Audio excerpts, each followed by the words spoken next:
প্রায় ৪ কোটি টাকা খরচ করে বানানো বিসিবির গ্রিন হাউস প্রজেক্ট। পরিকল্পনা ছিল অস্ট্রেলিয়া কিংবা নিউজিল্যান্ডের আদলে বানানো এই গ্রিন হাউসের নিচেই বৃষ্টি বাদলের দিনে নিশ্চিন্তে অনুশীলন করতে পারবেন ক্রিকেটাররা। তবে বর্তমান সময়ে এই গ্রিন হাউসটাই যেন বিশ্বের সবচেয়ে বড় শোপিস, কিংবা শৈশবে পড়া আপনার সুকুমার রায়ের লেখা সেই সাপের মতো, যে সাপের চোখ নেই, শিং নেই, ছোটে নাকি হাঁটে না, কাউকে যে কাটে না, অর্থাৎ কোনো কাজেই আসে না।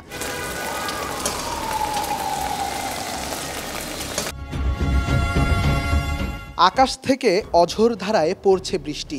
সেই বৃষ্টি থেকে বাঁচতে মাথায় গামছা জড়িয়ে কাজে ব্যস্ত মাঠকর্মী। ছবিটিকে আপনি চাইলে প্রতীকী হিসেবেও ধরতে পারেন, যেখানে মাথার গামছার ভূমিকায় মিরপুরের গ্রিন হাউস টার্ফ।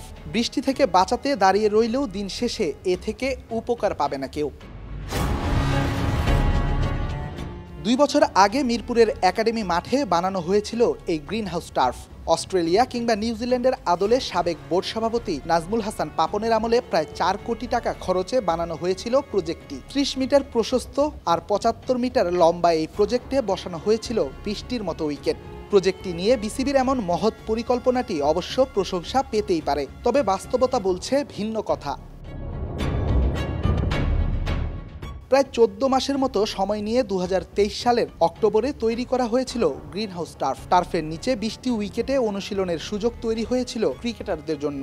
তবে নাম প্রকাশে অনিচ্ছুক একাধিক ক্রিকেটারের দাবি, বৃষ্টির দিন তো পরের কথা, এমন উইকেটে ব্যাটিং করাটাও রীতিমতো ভয়ঙ্কর অভিজ্ঞতা। পরিকল্পনায় ত্রুটি, বৃষ্টির দিনে ছাদ চুয়ে পড়ে মেঘের পানি, এছাড়াও এমন বদ্ধ পরিবেশে অনুশীলন করাটাও কঠিন বলছেন অনেকে। এখানে বানানো ২০টি উইকেট নিয়েও রয়েছে ঢের অভিযোগ। সারাদিন ঢাকা থাকায় উইকেটের বাউন্স বোঝাটাও ক্রিকেটারদের জন্য হিমালয় পাড়ি দেবার মতোই কঠিন ব্যাপার। গুঞ্জন আছে এমন উইকেটে ব্যাটিং অনুশীলন করে নিজের লাখ টাকার ব্যাটও ভেঙেছেন অনেক ক্রিকেটার। মিরপুর আর তার উইকেট নিয়ে কথা বললেই সামনে আসে গামিনী ডি সিলভা। গেল ১৫ বছর ধরে দেশের প্রধান ভেন্যুর উইকেটের দায়িত্বে আছেন এই লঙ্কান পিচ কিউরেটর। জানা গেছে টার্ফের প্রতিটি উইকেট বানানো হয়েছে গামিনীর নির্দেশনায়। তাই ১.৫ বছরের মাথায় এমন অকেজো উইকেট বানানোয় বিসিবির প্রশ্নের মুখেও পড়েছেন গামিনী ডি সিলভা। তবে আশ্চর্যের বিষয়, এমন কাণ্ডের পরেও গেল ১ আগস্ট ১ বছরের জন্য গামিনীর সাথে চুক্তি বাড়িয়েছে বাংলাদেশ ক্রিকেট বোর্ড।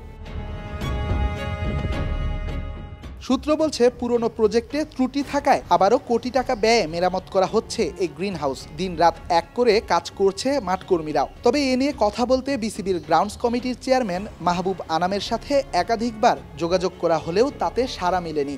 অন্যদিকে কমিটির ম্যানেজার সৈয়দ আব্দুল বাতেন জানান, এই মুহূর্তে কোনো রকম মন্তব্য করতে পারবেন না তিনি, কারণ ক্রিকেটার, কোচ কিংবা বোর্ড অফিসিয়ালসদের গণমাধ্যমের সাথে কথা না বলার আনুষ্ঠানিক নির্দেশনা দিয়েছে বিসিবি।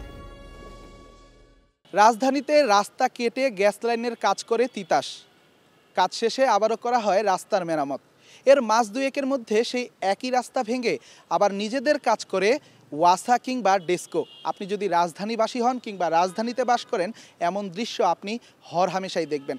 এতে লাভটা কতটা হলো সে আলোচনাটা তোলাই থাক, কিন্তু জনভোগান্তি কিংবা অর্থের যে অপচয়ের ব্যাপারটা, এটা কি আপনি আলাদা করতে পারবেন? মিরপুরের এই গ্রিন হাউস টার্ফটাও যেন ঠিক তেমনই। কোটি কোটি টাকা খরচ করে বানানো হয়েছিল ক্রিকেটারদের জন্য, আবারও কোটি কোটি টাকা খরচ করে করা হবে মেরামত। মিরপুর শেরি বাংলা স্টেডিয়াম থেকে রেদওয়ান শাওন, স্টার নিউজ।